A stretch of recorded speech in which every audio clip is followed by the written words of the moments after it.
हे guys, start करेंगे another important lecture periodic properties. One shot periodic properties का ये lecture मैं लेके आ गया आपके सामने। Do like share subscribe to my YouTube channel. जोश और फोकस के साथ स्टार्ट करेंगे क्या आज का हमारा ये नया टॉपिक पीरियोडिक प्रॉपर्टीज। और पीरियोडिक प्रॉपर्टीज का पहला the very first important question है, the atomic number of element un-nil un-em is. Atomic number of element un-nil un-em is. Okay, देखते हैं। एटॉमिक नंबर 100 के ऊपर जो भी एलिमेंट्स नए मिले, 101, 102, 103, ऐसे 118 एलिमेंट्स अभी तक डिस्कवर है। ये जो भी एलिमेंट्स 100 के ऊपर है, इनकी नेमिंग एक अलग तरह से की गई। क्यों क्यों क्यों ऐसे अलग तरीके से इनकी नेमिंग की गई? क्योंकि 100 के ऊपर के एलिमेंट्स ज्यादा देर तक एग्जिस्ट नहीं कर सकते और उन्हें एग्जिस्ट करवाने के लिए जो लेबोरेटरीज लगती है, जो मशीनरीज लगती है, ये 19th सेंचुरी में बहुत कम जगह पे मौजूद थी, प्रेजेंट थी। इस वजह से जो जहां पर भी ये प्रेजेंट थी, कहां पे? रशिया, यूएसए, यूरोपियन कंट्रीज, ऐसे बड़े बड़े देशों में ही सिर्फ ऐसी मशीनरीज प्रेजेंट थी जिसमें 100 से ऊपर के एलिमेंट्स डिस्कवर और उन पर स्टडी की जा सकती है ना। ओके, तो जैसे बहुत सारे एलिमेंट 101, 106, ये ऐसे कुछ एग्जाम्पल है जो कि यूएस में भी इन्वेंट हुए और रशिया में भी इन्वेंट हुए, और दोनों कंट्रीज ने बोला कि नहीं ये मैंने इन्वेंट किया है, नहीं ये मैंने इन्वेंट किया है। और ऐसे में शुरू हुआ नेमिंग का वॉर सिलसिला। नेमिंग करने में दोनों कंट्रीज अपने अपने अलग नाम से बोल रहे थे, तो आयुपैक एक जनरल कॉमन नेम सभी एलिमेंट्स के लिए लेके आया। वो क्या था कि हम आज से और अभी से 100 के ऊपर के जितने भी एटॉमिक नंबर के एलिमेंट्स हैं, उनकी नेमिंग एक अलग पैटर्न से करेंगे। कौन सा पैटर्न है? आओ देखते हैं। ऐसा पैटर्न जिसमें 1 को बोलते हैं अन, 0 को बोलते हैं नील, 2 को बोलते हैं बाय, 3 को बोलते हैं ट्राई, 4 को बोलते हैं कॉर्ड, 5th को बोलते हैं पेंट, 6 को बोलेंगे हेक्स, 7th को बोलेंगे हेप्ट, 8 को बोलेंगे ऑक्ट, 9 को बोलेंगे एन। ऐसी कुछ अलग नेमिंग लेके कौन आया? ऐसा कुछ अलग नया पैटर्न लेके कौन आया? आयुपैक। ये कॉमन ट्रेंड पूरे दुनिया में चलेगा, ठीक है? हुआ क्लियर? अच्छा, अब नेमिंग कैसे करेंगे? आ जाओ देखते हैं।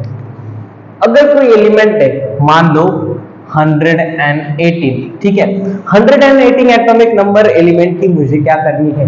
नेमिंग करनी है, ठीक है। ओके, पहले क्या है? 1 को क्या बोलेंगे? अन, ठीक है, यू कैपिटल अन। उसके आगे क्या है? 1, फिर से अन। 8 को क्या बोलेंगे? ऑक्ट।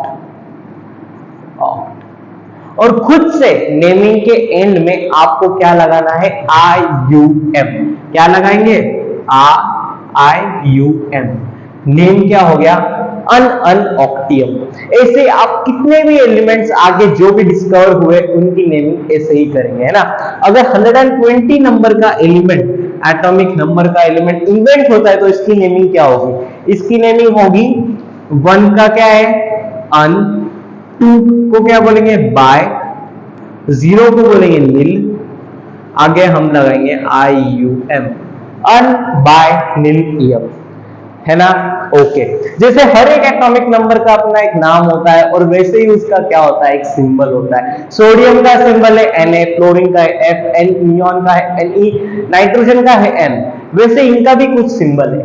अच्छा, इनका सिंबल डिसाइड करने का भी एक पैटर्न है, बहुत इजी पैटर्न है। जैसे अन का हम ले लेंगे U, बाय का हम लेंगे B, और 0 का है नील, नील का हम लेंगे N। सिंबल हो गया यूपीएन। इजी है, बहुत ज्यादा इजी है। इसमें सिंबल बोलो क्या होगा, वन का होता है अन, अन का लेंगे हम यू, ठीक है, ओके। अगले वन का भी है अन, अन का हम लेंगे फिर से यू। आगे है एट, एट का होता है ऑप्ट, ऑप्ट का हम लेंगे ओ। सिंबल क्या हो गया, यू यू ओ। क्या हो गया, यू यू ओ। वो तो डिसाइड सी बात है कि पहला जो अल्फाबेट होगा वो कैसा होना चाहिए, कैपिटल है, ओके। अच्छा, और नेमिंग करते आ जाओ। वन वन वन, इसे क्या बोलेंगे, अन, इसे अन, इसे अन। आगे खुद से क्या लगाएंगे, आई you M, on on on M, है ना, मजेदार है, ओके। अब इसकी सिंबल कैसे होगा, इसका सिंबल कैसे आएगा, इसका सिंबल आएगा अन का ले लेंगे यू, उसके आगे भी अन है फिर से यू, उसके आगे भी अन है फिर से you, you you you, triple U, कैसा है ना, ओके।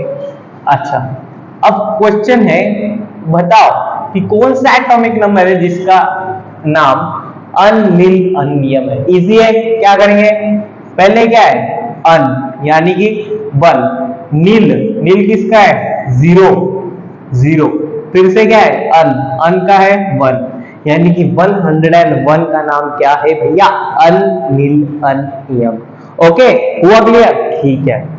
102 का नाम क्या होगा, अनिल बाय ईएम, ओके। 103 का अनिल ट्राई ईएम, कोई प्रॉब्लम, सिंबल क्या होगा, अन का यू, नील का एन, ट्राई का T, U N T, okay. 104 का अन नील कॉड, फोर का क्या है कॉड ईएम, ओके।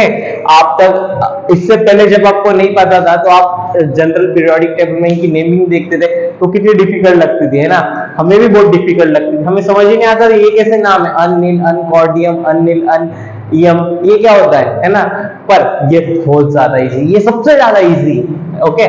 जीरो को क्या बोलेंगे नील, वन को बोलेंगे अन, सेकंड को बोलेंगे बाय, थ्री को बोलेंगे ट्राई, फोर को बोलेंगे कॉर्ड, फाइव को बोलेंगे पेंट, सिक्स को बोलेंगे हेक्स, सेवन को बोलेंगे हेप, एट को बोलेंगे ऑफ, नाइन को बोलेंगे एल, ओके, हो गया क्लियर। अब आपसे, अब आप खुद से 101 से लेकर 120 सारे एलिमेंट्स के नाम नेमिंग कीजिए और उनके सिंबल भी फाइंड कीजिए, ठीक है, कर लेंगे, इजी है, ओके। चलो, ऐसे ही हो गया हमारा एक कॉन्सेप्ट स्टार्टिंग का clear.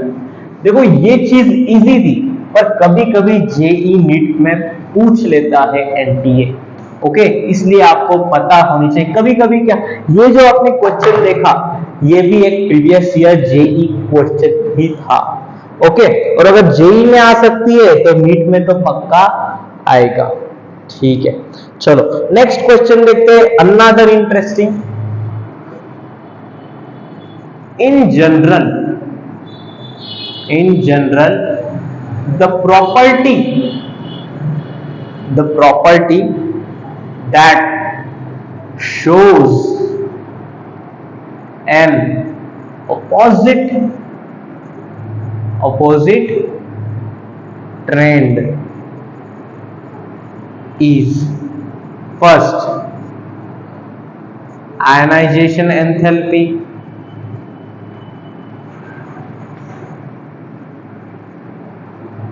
second electronegativity,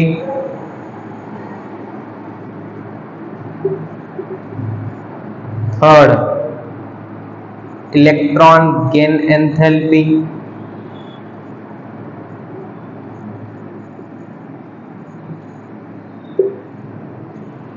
fourth atomic radius, ठीक है,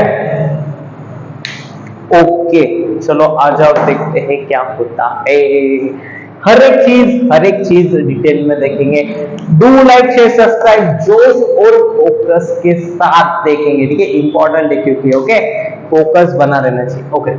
in general the property that shows N opposite trend is, ठीक है, ऑपोजिट ट्रेंड यानी कि क्या, यानी कि जो ट्रेंड हम पीरियोडिक टेबल में देखते थे डाउन द ग्रुप और अक्रॉस द पीरियड जाने पे, है ना, अक्रॉस द पीरियड में डिक्रीज होती थी कोई चीज इंक्रीज होती थी, बचपन से पढ़ते आए, अक्रॉस द पीरियड जाने पे फ्रॉम लेफ्ट टू राइट जाने पे आयनाइजेशन एनर्जी इंक्रीज होती थी, एटॉमिक रेडियस डिक्रीज होती थी और इलेक्ट्रॉन नेगेटिविटी इंक्रीज होती थी, इलेक्ट्रॉन एफिनिटी इंक्रीज होती थी, पर गेन एंथैल्पी डिक्रीज होगी। अब देखेंगे डिटेल में क्या होता है हर एक चीज, आ जाओ फोकस के साथ, ठीक। अच्छा, आयनाइजेशन एंथैल्पी क्या होती थी भैया, ionization energy, energy to remove electron from a neutral or an ion में से भी निकाल सकते, कोई प्रॉब्लम नहीं, ठीक है, ओके।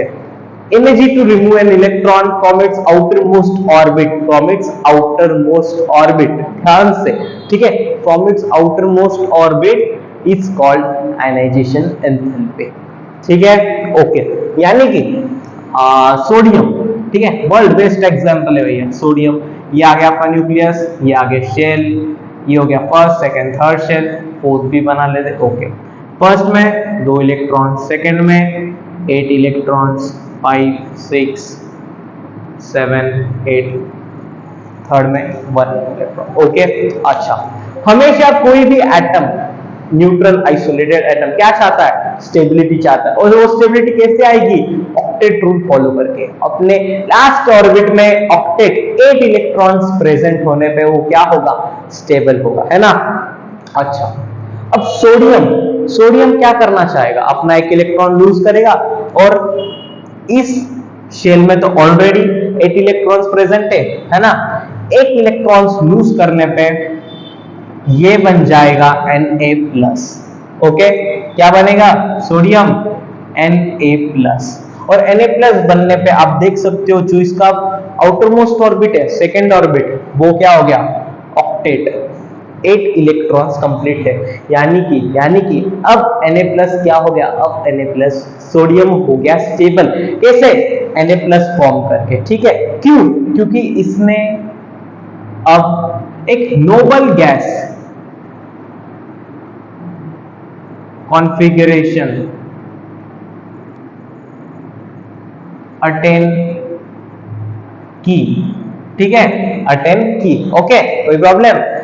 अच्छा, बचपन से सीखते आए कि कोई भी एटम, न्यूट्रल आइसोलेटेड एटम, जब एक एटम इनर्ट गैस की कॉन्फ़िगरेशन, नोबल गैस की कॉन्फ़िगरेशन अटेन करता है तो वो क्या हो जाता है, स्टेबल।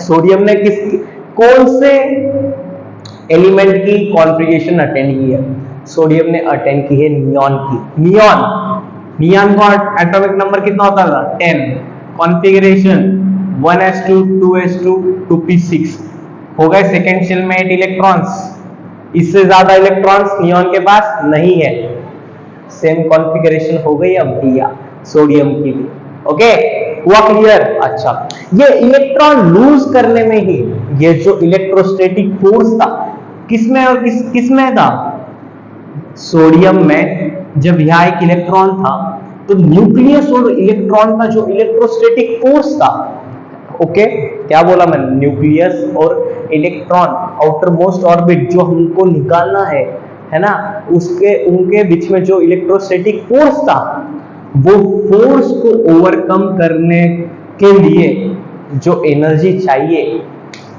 वो क्या है, आयनाइजेशन एनर्जी। अच्छा, कंप्लीटली इक्वल है क्या, जितना अट्रैक्शन फोर्स है, जितने अट्रैक्शन फोर्स की जो एनर्जी है वो ही एनर्जी चाहिए क्या, नहीं, उससे कम चाहिए, क्यों, उससे आयनाइजेशन एनर्जी थोड़ी सी कम चाहिए, क्योंकि ये जो इनर ऑर्बिट्स के जो इलेक्ट्रॉन्स है ना, ये इस इलेक्ट्रॉन पे क्या कर रहे हैं, रिपल्शन फोर्स लगा रहे हैं, है ना।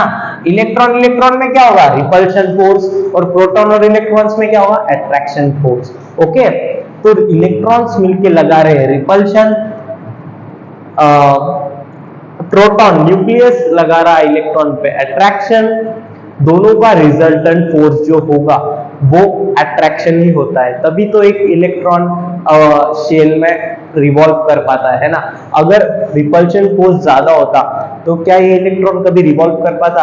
नहीं, ऑब्वियसली बात है, ये इलेक्ट्रॉन कहीं निकल जाता, ऑलरेडी एनर्जी लगती ही नहीं ना। समझ में आ रहा है? समझ में आ रहा है? अगर रिपल्शन फोर्स अट्रैक्शन फोर्स से ज्यादा होता तो आपको लगता है कि रिपल्शन इलेक्ट्रॉन निकालने के लिए कोई एनर्जी लगी होगी?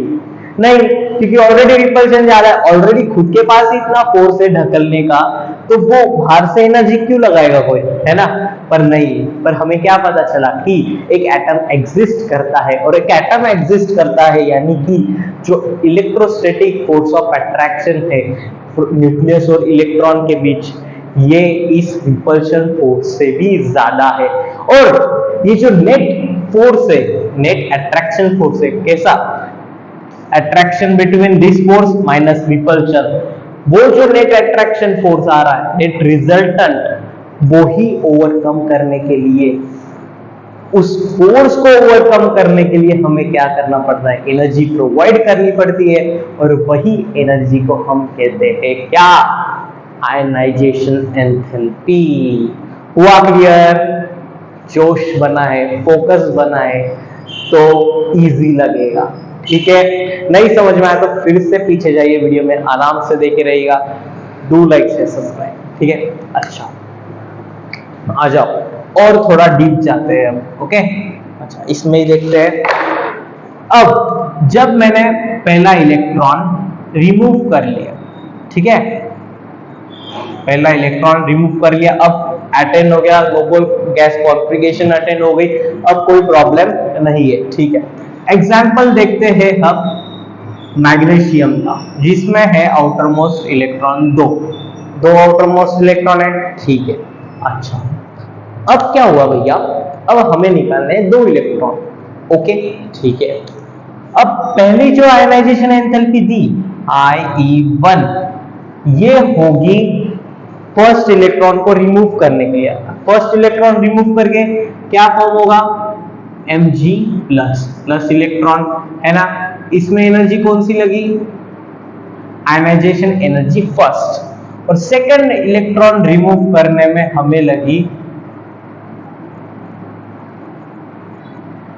दूसरी एनर्जी, जिसे हम कहेंगे आयनाइजेशन एनर्जी सेकंड। ठीक है, कोई प्रॉब्लम नहीं? ओके, पहले इलेक्ट्रॉन रिमूव करने के लिए एनर्जी लगी R, आयनाइजेशन एनर्जी फर्स्ट। दूसरा इलेक्ट्रॉन रिमूव करने के लिए एनर्जी लगी ionization energy second. Okay, important है, थोड़ा ध्यान से देखना। ओके, अच्छा पहले इसमें एनर्जी लगी आयनाइजेशन एनर्जी फर्स्ट, दूसरे में लगी आयनाइजेशन एनर्जी सेकंड। ओके, क्या ये एनर्जी सेम होगी? क्या लगता है? Ionization energy required to remove first electron क्या इक्वल होगी ionization energy required to remove second electron? क्या लगता है, होगी? नहीं होगी। क्यों? क्योंकि जब एक इलेक्ट्रॉन यहां से निकल गया, है ना, जब एक इलेक्ट्रॉन यहां से निकल गया, अब क्या हुआ? अब नेट चार्ज कैसा है एटम पे? पॉजिटिव चार्ज है। ठीक है, यानी कि number of protons number of electron से ज्यादा हो गए, यानी कि जो रिपल्शन फोर्स पहले लगता था, अब वो रिपल्शन फोर्स कम लगेगा। अट्रैक्शन फोर्स तो उतना ही है। ओके, पर जो नेट अट्रैक्शन फोर्स होगा, attraction force minus repulsion force करके जो नेट अट्रैक्शन फोर्स है ना, हमने देखा था पिछले इसमें, नेट अट्रैक्शन फोर्स होता है तभी एक एटम एग्जिस्ट कर पाएगा, तभी वो इलेक्ट्रॉन रिवॉल्व कर पाएगा। ठीक है, ओके, जो नेट अट्रैक्शन फोर्स है वो अब क्या है? ज्यादा है। क्यों? क्योंकि ऑलरेडी एक इलेक्ट्रॉन तो कम ही था, उसका जो लगने वाला रिपल्शन फोर्स था वो था ही नहीं।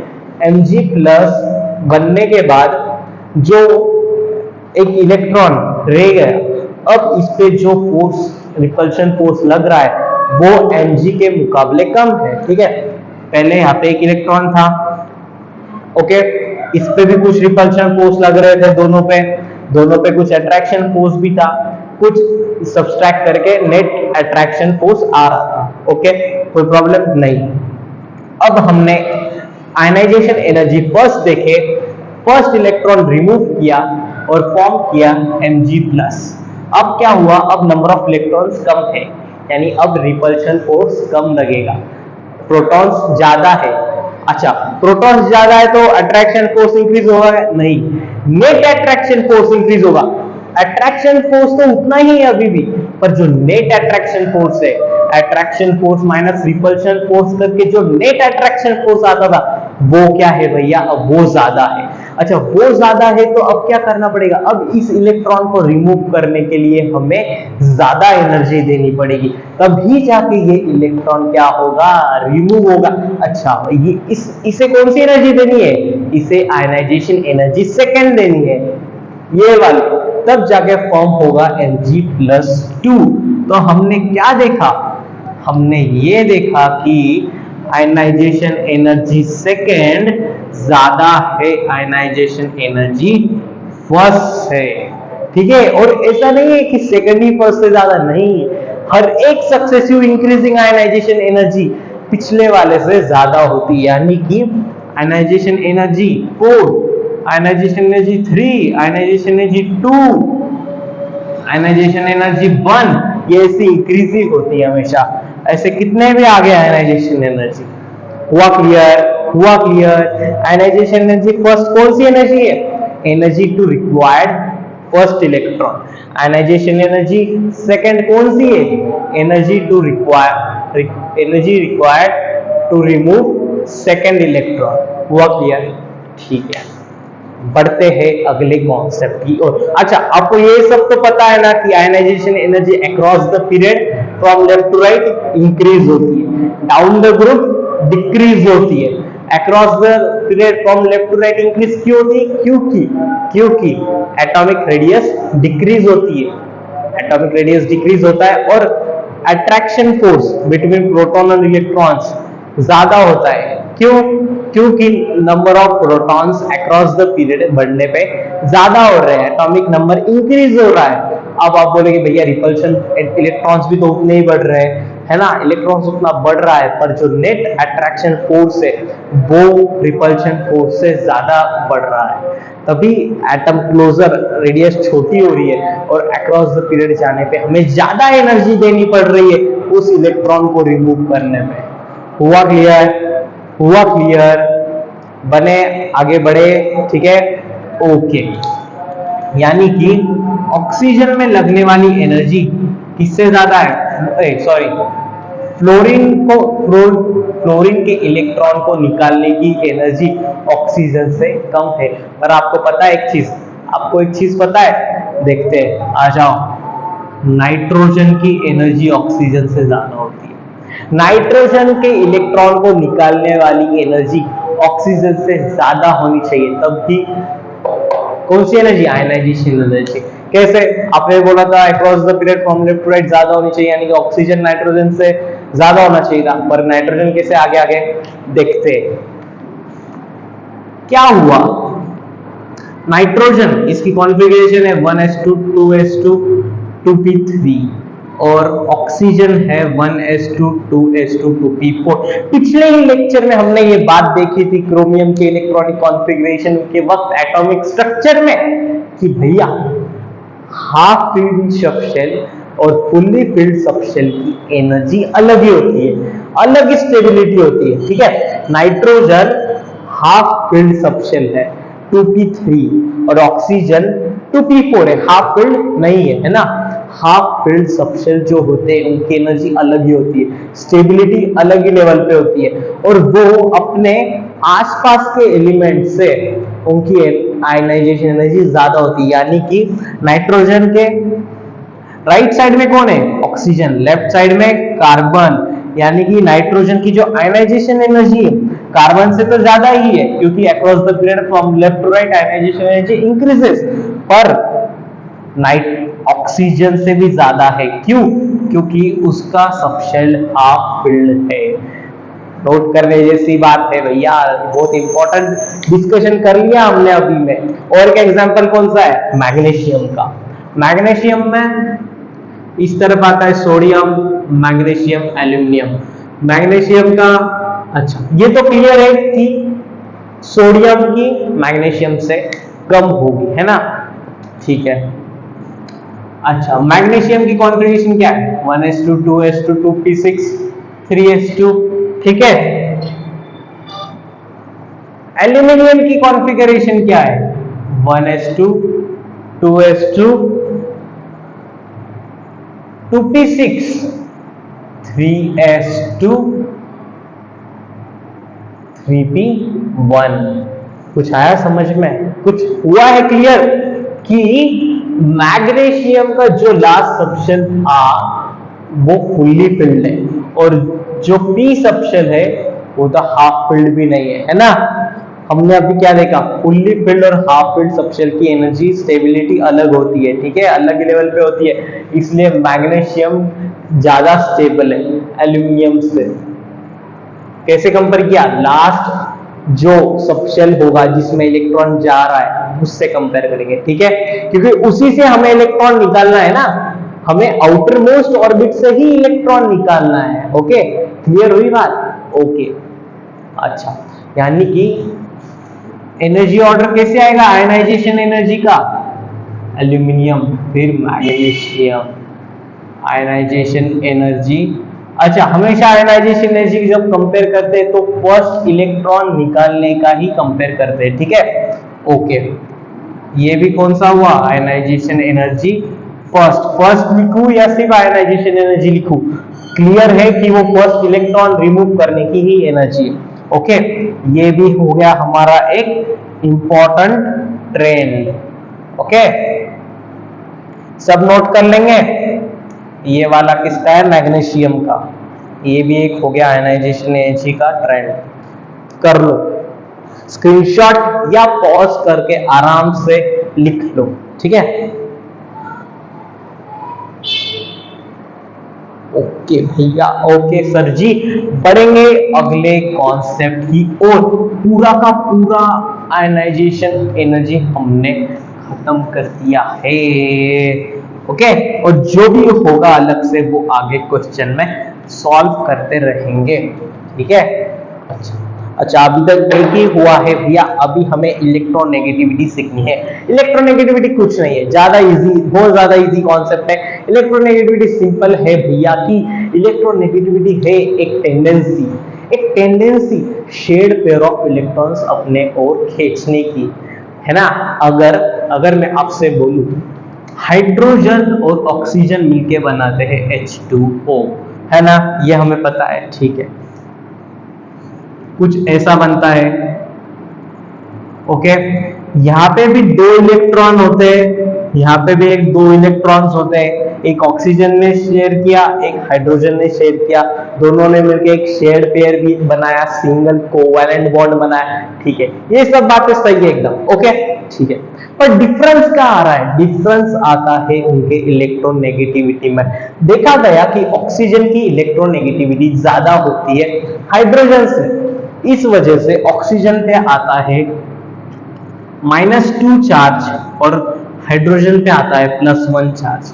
अब ये कैसे देखेगा आप? ये कैसे पता चला कि ऑक्सीजन की इलेक्ट्रॉनिक ज्यादा है? ये ऐसे समझ में आया कि जो शेड पेयर ऑफ इलेक्ट्रॉन्स है ये तो आपस में इक्वली डिस्ट्रीब्यूट होने चाहिए थे भैया, अपन ने शेयर किया है तो जितना शेयर तेरा होगा उतना ही शेयर मेरा भी होगा, है ना। सही से समझ में आती बात नहीं। पर क्या हुआ यहाँ पे? ऑक्सीजन ने शेड पेयर इलेक्ट्रॉन्स अपने ओर खींच लिए, यहां से भी अपने ओर खींच लिए। आई बात समझ में? ओके, हुआ क्लियर? अच्छा, दो इलेक्ट्रॉन तो इसने खुद से ही शेयर किए थे और दो इलेक्ट्रॉन जो हाइड्रोजन ने शेयर किए थे वो भी अपने पास खींच लिए, इस वजह से इस पे चार्ज आया एक्स्ट्रा दो इलेक्ट्रॉन का -2 चार्ज। और देखा गया कि ऑक्सीजन हाइड्रोजन से ज्यादा इलेक्ट्रोनेगेटिव है। इलेक्ट्रोनेगेटिव मतलब क्या हुआ कि टेंडेंसी ज्यादा अपने ओर इलेक्ट्रॉन शेड पेयर खींचने की, अपने ओर अट्रैक्ट करने की। अच्छा, टेंडेंसी क्यों? जैसे आयनाइजेशन एनर्जी एक एनर्जी होती थी इलेक्ट्रॉन को बाहर निकालने के लिए, वैसे ही इलेक्ट्रोनेगेटिविटी एक कॉन्सेप्ट है डिफरेंट एटम्स की shared attract share attract pair को शेयर पेयर को अट्रैक्ट करने की ताकत का मोयना या कंपेयर करने की, ठीक है। देखते हैं, डिफिकल्ट नहीं है बिल्कुल भी, आराम से देखेंगे, ओके, कोई गड़बड़ नहीं। देखा गया है कि फ्लोरीन सबसे ज्यादा इलेक्ट्रोनेगेटिव है। फ्लोरीन सबसे ज्यादा इलेक्ट्रोनेगेटिव है, मतलब इसका मतलब ये हुआ कि फ्लोरीन जब ऑक्सीजन के साथ भी OH2 का फॉर्मेशन करता है, तो वो ऑक्सीजन के साथ भी जो शेयर्ड इलेक्ट्रॉन्स उसने किए हैं, कोवैलेंट बॉन्ड फॉर्म किया है, वो शेयर्ड इलेक्ट्रॉन्स अपने ओर खींच लेता है। इस वजह से ऑक्सीजन पे चार्ज कैसा आ गया, +2, और फ्लोरीन पे -1। दो फ्लोरीन है ना, स्ट्रक्चर कैसा है, ऐसा है। फ्लोरीन पे क्या आ गया, -1, ऑक्सीजन पे क्या आ गया, +2। क्यों? क्योंकि दो शेयर्ड इलेक्ट्रॉन्स आपस में इन्होंने शेयर किए थे सिंगल कोवैलेंट बॉन्ड फॉर्म करने के लिए, फ्लोरीन ने क्या कर लिया, अपने ओर खींच लिया। कैसे फ्लोरीन ने अपने ओर खींचा? क्योंकि इससे ये पता चलता है कि फ्लोरीन की इलेक्ट्रोनेगेटिविटी ऑक्सीजन से ज्यादा है। अब समझ में आया इलेक्ट्रोनेगेटिविटी क्या है, एक कंपेयर करने का जरिया है, ठीक है, ओके। और बॉन्ड्स देखते हैं, क्लोरीन Cl2O में क्या हुआ, ऑक्सीजन एक इलेक्ट्रॉन्स हुआ, clear, okay. Single covalent bond formation हुआ, ओके। अब इसमें देखा गया कि ऑक्सीजन की इलेक्ट्रोनेगेटिविटी क्लोरीन से ज्यादा है, ऑक्सीजन की इलेक्ट्रॉनिक क्लोरीन से ज्यादा है, इसलिए ऑक्सीजन पे चार्ज आ गया -2, इस पे आ गया +1। क्यों आया? क्योंकि ऑक्सीजन ने शेयर्ड इलेक्ट्रॉन पेयर को अट्रैक्ट कर लिया। हुआ क्लियर? समझ में आया इलेक्ट्रोनेगेटिविटी का कॉन्सेप्ट, ठीक है, ओके। देखा गया कि across the period from left to right जाने पे इलेक्ट्रोनेगेटिविटी इंक्रीज होती है और down the group electronegativity decrease होती है। इसी वजह से बोला जाता है कि अच्छा, इलेक्ट्रॉन अट्रैक्ट कौन करेगा, इलेक्ट्रॉन अट्रैक्ट इलेक्ट्रॉन गेन वही करेगा जो नॉन मेटल है। मेटल तो कभी इलेक्ट्रॉन गेन या अट्रैक्ट नहीं करेगा, क्लियर है, ओके। यानी कि अगर down the group electronegativity decrease हो रही है, इसका मतलब ये है कि down the group metallic character increase हो रहा है, और अक्रॉस द पीरियड जाने पे इलेक्ट्रोनेगेटिविटी इंक्रीज हो रही है। Electronegativity across the period from left to right जाने पे इंक्रीज हो रही है, तो मेटालिक कैरेक्टर डिक्रीज होगा। हुआ क्लियर? हुआ क्लियर? क्लियर है, ठीक है, ओके। ये कॉन्सेप्ट भी यही खत्म हो गया। अच्छा, आपको स्क्रीनशॉट लेना है, स्क्रीनशॉट ले लो, पॉज करके लिख लो, और जो जो मैंने अलग अलग कॉन्सेप्ट दिए इलेक्ट्रोनेगेटिविटी के ट्रेंड के, वो सारे खुद से लिख लो। खुद से लिखने की प्रैक्टिस होनी चाहिए, ठीक है। मैं चाहे तो लिख दूं यहाँ पे, पर आप अगर खुद से समझ के लिखोगे तो ज्यादा बेटर रहेगा। ले लो स्क्रीनशॉट या पॉज करके नोट्स बना लो, ठीक है भैया। बढ़ते हैं अगले concept, electron gain enthalpy. Easy है भैया, इलेक्ट्रॉन गेन एंथैल्पी इजी है। अच्छा, कैसे इजी है? Electron gain enthalpy, electron affinity तो आपको पता है क्या होती थी। इलेक्ट्रॉन एफिनिटी एनर्जी लूज जो होती है जब एक इलेक्ट्रॉन ऐड होता है ना, यानी कि फ्लोरीन जब इलेक्ट्रॉन एक ऐड करेगा तो F नेगेटिव बनाएगा, है ना, F नेगेटिव बनेगा, यानी कि ये हो गया फ्लोरीन का न्यूक्लियस, ये हो गए सब शेल्स, यहाँ पे है 2 इलेक्ट्रॉन, यहाँ पे है 1 2 3 4 5 6 7, ठीक है। फ्लोरीन के पास टोटल होते हैं 9, 2 यहाँ पे 7 यहाँ पे, ओके, क्लियर है, ओके। फ्लोरीन को चाहिए स्टेबिलिटी, फ्लोरीन चाहता है कि मेरे सेकेंड शेल में 8 इलेक्ट्रॉन्स हो जाए तो मैं स्टेबल हो जाऊं, है ना। इसलिए फ्लोरीन क्या करेगा, एक इलेक्ट्रॉन को गेन करेगा और बनाएगा F-, ठीक है। अब ये इलेक्ट्रॉन उसने गेन किया, ओके। अच्छा, अब क्या हुआ, जब उसने इलेक्ट्रॉन गेन किया तो कुछ एनर्जी रिलीज हुई, उस एनर्जी को हम क्या कहते हैं, इसके साथ क्या हुआ, एनर्जी रिलीज हुई और इस एनर्जी को हम कहते हैं इलेक्ट्रॉन एफिनिटी। ठीक है, ध्यान से समझना, समझते इलेक्ट्रॉन गेन एंथैल्पी समझेंगे, पर पहले ये समझो कि इलेक्ट्रॉन एफिनिटी और इलेक्ट्रॉन गेन एंथैल्पी में आपस में कनेक्शन कैसे होता है। बहुत सारे बच्चों को इसमें कंफ्यूजन होता है। ठीक है, ध्यान से देखेंगे। अब एनर्जी रिलीज हुई प्रोसेस में और एफ नेगेटिव बना और फ्लोरीन कैसे हो गया, स्टेबल हो गया। ओके, अब क्या हुआ पता है, नहीं अब कुछ नहीं हुआ। इलेक्ट्रॉन एफिनिटी, इलेक्ट्रॉन एफिनिटी क्या है, इलेक्ट्रॉन एफिनिटी ये आपकी एनर्जी रिलीज है। यानी अगर मान लो 10 किलो जूल पर मोल एनर्जी रिलीज हुई है, ठीक है, तो इलेक्ट्रॉन एफिनिटी कितनी हुई, 10 किलो जूल पर मोल। ओके, क्लियर है बात, ओके, किलो जूल पर मोल है, पर मोल है, समझना बात को, एक एटम की नहीं है, पूरे मोल की ये इलेक्ट्रॉन एफिनिटी। पूरे मोल में जब ऐसा कुछ हुआ, फ्लोरीन माइनस फॉर्म हुआ, जो एनर्जी रिलीज हुई वो कितनी है, 10 किलो जूल पर मोल। ठीक है, ओके। प्रोसेस कैसा है, ये प्रोसेस कैसा है, फ्लोरीन ने एक इलेक्ट्रॉन ऐड किया, फ्लोरीन माइनस फॉर्म हुआ और साथ में कुछ एनर्जी रिलीज हुई। इस रिएक्शन को हम क्या बोलेंगे, इस प्रोसेस को हम बोलेंगे एक्सोथर्मिक प्रोसेस। क्यों, क्योंकि इसमें एनर्जी रिलीज हुई है। क्लियर है, ओके। अच्छा, आयनाइजेशन एंथैल्पी की प्रोसेस कैसी होती थी, हम आयनाइजेशन एनर्जी प्रोवाइड करते थे ताकि वो इलेक्ट्रॉन रिमूव हो जाए, है ना, तो वो प्रोसेस होती थी एंडोथर्मिक, क्योंकि इसमें हम एनर्जी देते थे और सक्सेसिव आयनाइजेशन एनर्जी इंक्रीज होती थी। हमने देखा था कैसे कैसे इंक्रीज होती थी, इस तरह से, है ना, ओके, ठीक है। ये प्रोसेस कैसी हुई, एक्सोथर्मिक प्रोसेस। और एक्सोथर्मिक प्रोसेस की जब हम एंथैल्पी लिखते हैं, हमें पता है 10 किलो जूल पर मोल एनर्जी रिलीज हुई है ना।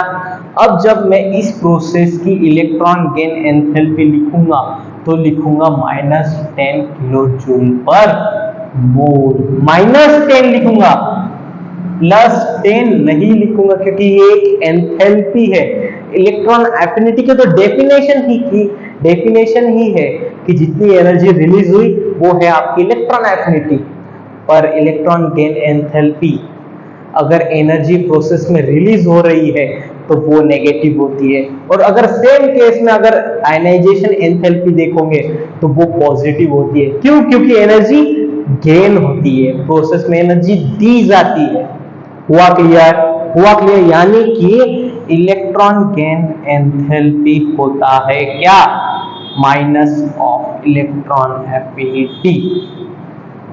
ठीक है, आई बात समझ में, है ना। अच्छा, electron affinity across the period from left to right जाने पे इंक्रीज होती है, इंक्रीज होती है ना, पर electron gain enthalpy across the period from left to right जाने पे डिक्रीज होती है, क्योंकि हमें पता है -1 बड़ा है -2 से, है ना। वही कॉन्सेप्ट से electron gain enthalpy across the period from left to right जाने पे गेन एंथैल्पियां डिक्रीज होती है।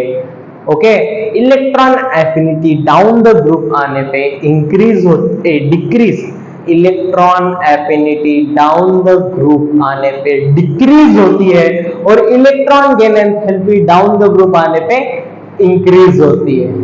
हुआ कॉन्सेप्ट क्लियर, ठीक है, लिख लेंगे अपने तरफ से, ओके। अच्छा, अब थोड़ा और डीप में जाते हैं, और थोड़ा सा जाएंगे, ज्यादा नहीं, ओके। आ जाओ, आप स्क्रीनशॉट ले लो, ठीक है, कर देना।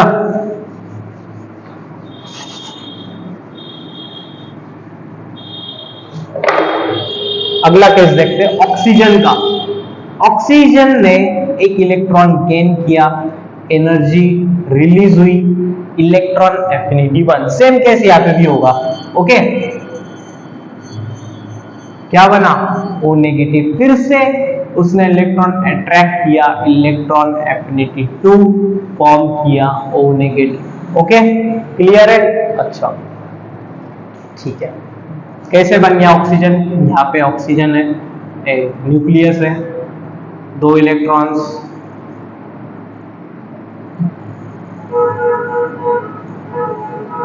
ऑक्सीजन ऐसा होता था। फिर उसने एक इलेक्ट्रॉन गेन किया, है ना, एक इलेक्ट्रॉन गेन किया, एनर्जी रिलीज हुई। ठीक है, सब समझ में आता है।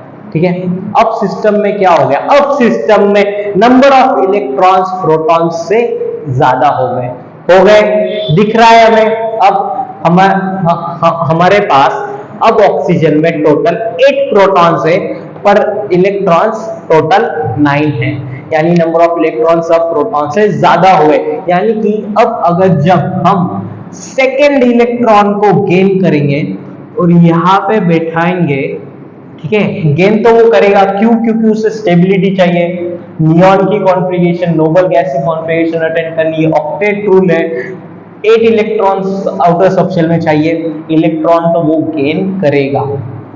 ठीक है, पर जब उसने ऑलरेडी एक इलेक्ट्रॉन गेन किया तो उसके पास नंबर ऑफ इलेक्ट्रॉन ज्यादा हो गए, और नंबर ऑफ इलेक्ट्रॉन ज्यादा होने की वजह से जब वो अगला इलेक्ट्रॉन गेन करेगा तो अब उस इलेक्ट्रॉन पे लगने वाला रिपल्शन फोर्स अट्रैक्शन फोर्स से ज्यादा होगा।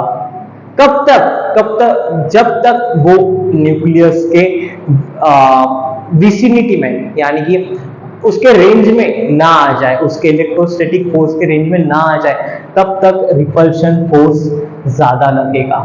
ठीक है, हो रहा है क्लियर? और इसी रिपल्शन फोर्स को, पर हमें तो एक इलेक्ट्रॉन ऐड करवाना है ना, ऐड हमें एक इलेक्ट्रॉन तो करवाना ही है, तो हमें क्या करना पड़ेगा? इस रिपल्शन फोर्स को ओवरकम करना पड़ेगा, और इस रिपल्शन फोर्स को ओवरकम करने के लिए हम एनर्जी प्रोवाइड करते हैं। क्या करते हैं? एनर्जी प्रोवाइड करते हैं।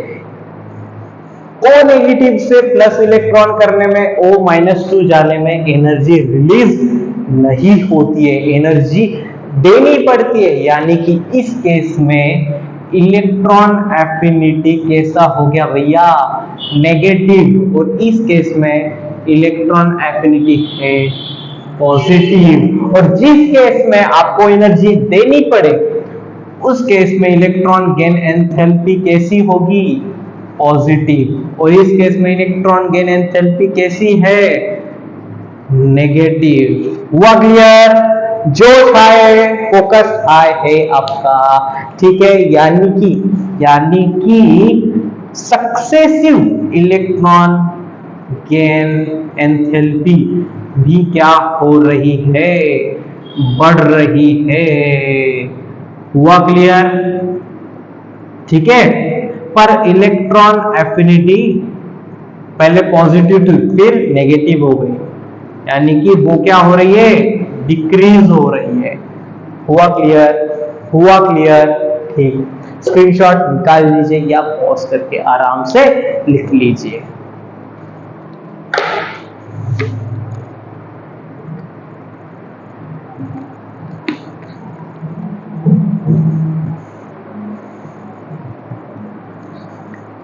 होप आपको मजा आ रहा है और समझ में भी आ रहा है। ठीक है, लास्ट का the very easy concept, atomic radius.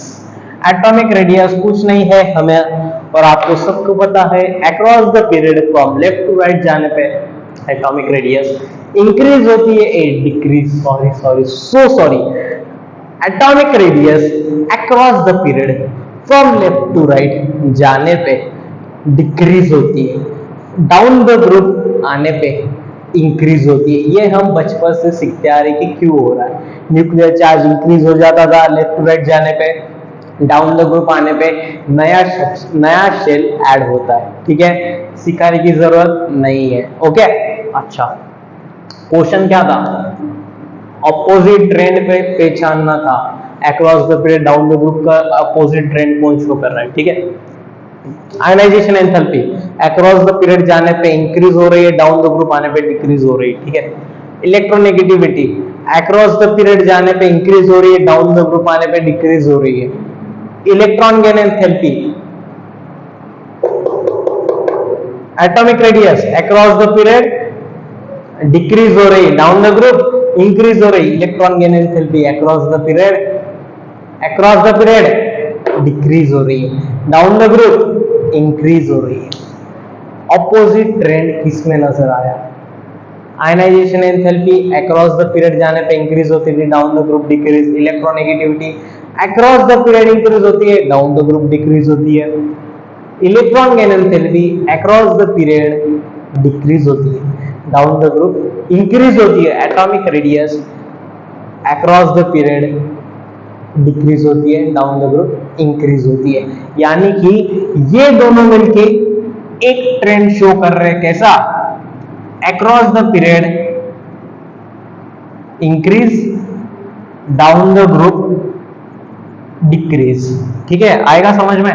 और ये दोनों मिलके across the period decrease, down the group increase, ये ट्रेंड शो कर रहे हैं। हुआ क्लियर?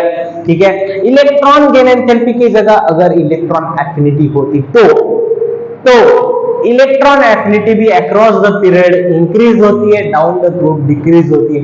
उस केस में आंसर होता सिर्फ और सिर्फ एटॉमिक रेडियस। स्क्रीनशॉट ले लो, ठीक है। अच्छा, क्वेश्चन थोड़ा सा गलत हो गया, यहाँ पे इलेक्ट्रॉन एफिनिटी चाहिए था ताकि आपका आंसर एटॉमिक रेडियस आता, पर कोई ना, सीखा था हमने, एक नया कॉन्सेप्ट ही है ना, ठीक है। ओके, चलो इलेक्ट्रॉन एफिनिटी भी ऐड कर लो ऑप्शन में।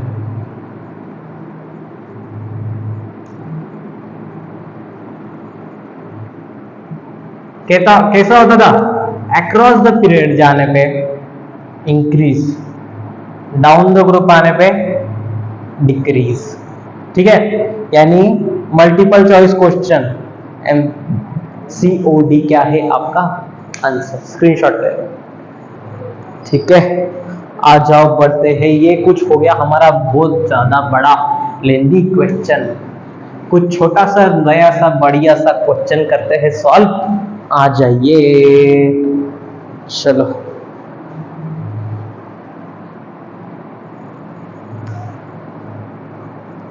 यही क्वेश्चन बड़ा था, बाकी सारे क्वेश्चन छोटे हैं। ओके, आ जाओ। The correct ionic radius order is, किसमें? O2 minus, N3 minus, F minus, Mg2 plus, Al3 plus, okay, Na plus. आपसे क्या पूछा है? आपसे पूछा है, बताइए करेक्ट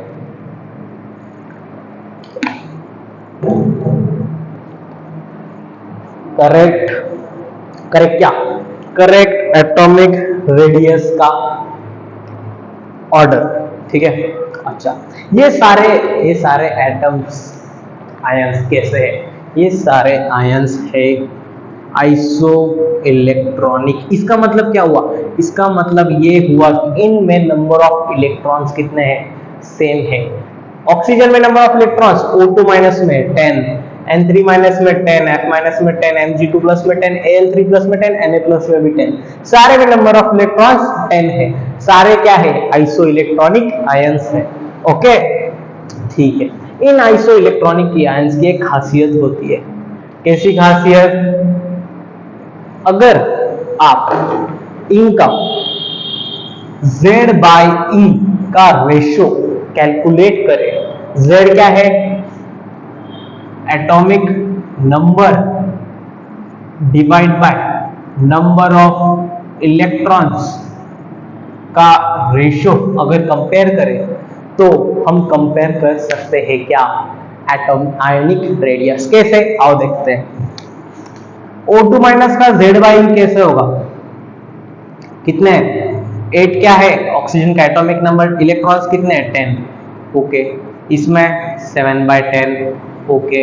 इसमें 9/10, इसमें इजी कॉन्सेप्ट है, बहुत ज्यादा इजी है, 12/10, इसमें 13/10, इसमें 11/10, ओके। क्लियर है, अच्छा।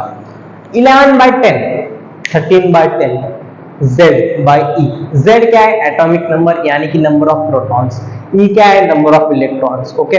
नंबर ऑफ प्रोटॉन्स जब भी ज्यादा होते हैं नंबर ऑफ इलेक्ट्रॉन्स से, क्या होता है, एटॉमिक रेडियस छोटी होती है। क्यों, क्योंकि अट्रैक्शन फोर्स सेंटर की ओर ज्यादा होते हैं, इलेक्ट्रॉन्स करीब आ जाते हैं एक दूसरे, क्लोज आ जाते हैं और रेडियस छोटी हो जाती है ना, ओके। यानी कि जिसमें सबसे ज्यादा नंबर ऑफ, अब नंबर ऑफ इलेक्ट्रॉन्स तो सभी में सेम है, पर जिसमें सबसे ज्यादा नंबर ऑफ प्रोटॉन्स है वो उसकी रेडियस सबसे छोटी है। क्यों, क्योंकि उसमें सबसे ज्यादा अट्रैक्शन फोर्सेस है। हुई बात क्लियर, यानी कि सबसे छोटी एटॉमिक रेडियस किसकी है, Al3+ की, उसके बाद Mg2+, उसके बाद Na+, उसके बाद F-, उसके बाद N3-, उसके O2-, उसके बाद N3-, यानी कि जिसमें number of electrons, number of proton सबसे कम है उसमें अट्रैक्शन फोर्सेस सबसे कम है। अब 7 number of protons nitrogen N3- में है, 10 नंबर ऑफ इलेक्ट्रॉन्स है, क्या होगा, आपस में रिपल्शन फोर्सेस कितना ज्यादा होगा, सोच लो। नंबर ऑफ इलेक्ट्रॉन्स ऐसे भी ज्यादा है, पर ज्यादा भी कितने हैं, सबसे ज्यादा है। इसमें 2 इलेक्ट्रॉन्स का डिफरेंस है, इसमें 3 इलेक्ट्रॉन्स का डिफरेंस है, 3 का डिफरेंस है। सोच लो किसमें ज्यादा रिपल्शन होगा, ऑब्वियसली बात है इसमें ज्यादा होगा। रिपल्शन ज्यादा होने से क्या होगा, इसकी साइज इससे बड़ी होगी, इसकी साइज इससे बड़ी होगी, इसकी साइज इससे बड़ी होगी, इसकी इससे। क्लियर, कोई प्रॉब्लम, ये है आपका आंसर। स्क्रीनशॉट निकालो या पॉज करके लिख लो। चलो बढ़ते हैं अगले क्वेश्चन की ओर। बहुत ज्यादा इजी कॉन्सेप्ट है भैया, क्या करें, इतना इजी आएगा क्या, नहीं। आपको इजी लग रहा है क्योंकि आपको हर एक चीज मैं सिखा रहा हूं। ये कैसे जोक कर दिया भैया आपने, अच्छा जोक हो गया, ठीक है। चलो करेक्ट, कौन सा क्वेश्चन करे, अब करते, आ जाओ ये वाला क्वेश्चन करते हैं। The process that is endothermic, endothermic क्या होती थी, जिस प्रोसेस में हमें एनर्जी देनी पड़े वो प्रोसेस क्या है, एंडोथर्मिक। जो जिसमें एनर्जी रिलीज होती थी उस प्रोसेस को हम कहते थे exothermic. The process that is endothermic in nature is A, argon plus electron gives argon negative, B, oxygen negative plus electron give O2 minus, C, Na gives Na plus plus E minus, D, H plus plus E minus, एक minute,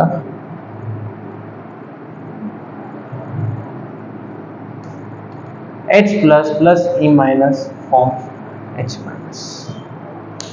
बताओ कि कौन सी process कैसी है।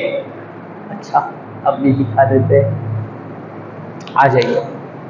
Argon तो already stable था भैया, argon की कॉन्फ़िगरेशन नोबल गैस कॉन्फ़िगरेशन, हर एक एटम चाहता है कि नोबल गैस कॉन्फ़िगरेशन अटेन कर ले, एनर्जी लूज या गेन करके। तो आर्गॉन क्यों अपने में एक इलेक्ट्रॉन ऐड करेगा? भले ही process electron gain enthalpy Eg1 कैसी होती थी? Negative. Electron affinity first positive होती थी, पर इस केस में तो आर्गॉन ऑलरेडी स्टेबल है, वो इलेक्ट्रॉन ऐड करके अनस्टेबिलिटी फॉर्म कर रहा है। अनस्टेबिलिटी अगर किसी प्रोसेस में फॉर्म हो रही है तो एनर्जी देनी पड़ेगी, क्योंकि प्रोसेस हमें जबरदस्ती करवानी है। आर्गॉन खुद नहीं चाहता वो इलेक्ट्रॉन ऐड करे, हमें ऐड करवाना है, फोर्स लगाना है, और उसी फोर्स में हमें क्या देनी पड़ेगी? एनर्जी देनी पड़ेगी प्रोसेस के लिए। हुआ क्लियर? यानी कि ये प्रोसेस कैसी है? एंडोथर्मिक है। इसमें क्या है? इलेक्ट्रॉन गेन एंथैल्पी पॉजिटिव है। इलेक्ट्रॉन एंथैल्पी की बात कैसे आई? क्योंकि इलेक्ट्रॉन क्या हुआ है? गेन हुआ है ना? इलेक्ट्रॉन एफिनिटी कैसी होगी? नेगेटिव, क्योंकि एनर्जी देनी पड़ी है। एंडोथर्मिक प्रोसेस, ठीक है।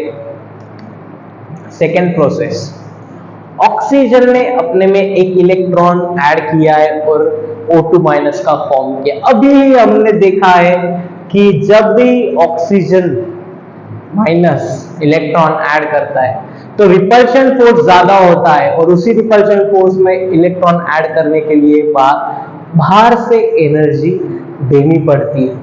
इसलिए ये प्रोसेस भी क्या हुआ? एंडोथर्मिक। भैया ये क्या हो रहा है? क्वेश्चन वो जो है वो सारे ही आंसर हो रहे, ठीक है। एमसीक्यू मल्टीपल चॉइस क्वेश्चन है, ओके। सोडियम, अब इस केस में क्या हुआ? सोडियम, एक मिनट, अच्छा एक काम करते हैं, क्वेश्चन को एक्सोथर्मिक कर देते, ठीक है। क्या कर देते हैं? एक्सोथर्मिक, ओके ठीक है। चलो अब इस केस में क्या हुआ? सोडियम में से हमने एक इलेक्ट्रॉन निकाला। प्रोसेस कैसी है? Ionization enthalpy. आयनाइजेशन एंथैल्पी कैसी होती है? वो तो हमेशा ही पॉजिटिव होती है, वो तो प्रोसेस एंडोथर्मिक ही है।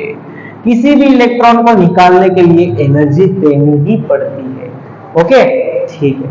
Last and the best, simple hydrogen ने इलेक्ट्रॉन ऐड करके हेलियम, जो कि एक नोबल गैस कॉन्फ़िगरेशन है, डुप्लेट रूल का फॉर्मेशन करता है, ठीक है। डुप्लेट रूल फॉलो करता है हेलियम, और इसने भी हेलियम की कॉन्फ़िगरेशन अटेंड की है। इस वजह से हाइड्रोजन ने एक स्टेबिलिटी अटेंड की है और इलेक्ट्रॉन भी ऐड किया है। प्रोसेस कैसी है? Exothermic, okay. कोई प्रॉब्लम नहीं होनी चाहिए। इस केस में इलेक्ट्रॉन गेन एंथैल्पी कैसी है? नेगेटिव। इलेक्ट्रॉन एफिनिटी कैसी है? पॉजिटिव। आप लोग कैसे है? मजे में। क्यों? क्योंकि मैं सिखा रहा हूं, है ना। अच्छा, डू लाइक शेयर सब्सक्राइब, ठीक है। ओके भैया, हो गया क्वेश्चन, स्क्रीनशॉट ले लो। चलो हो गया भैया, ये क्वेश्चन भी खत्म।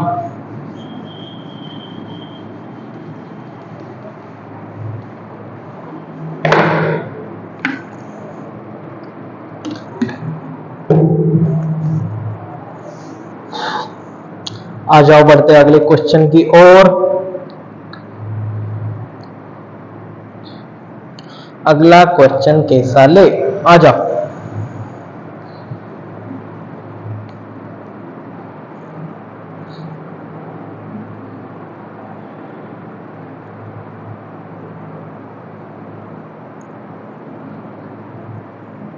अगला क्वेश्चन भी एक फनी और इजी क्वेश्चन है, ठीक है।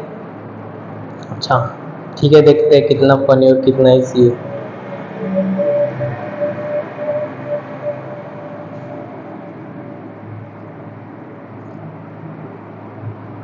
ओके,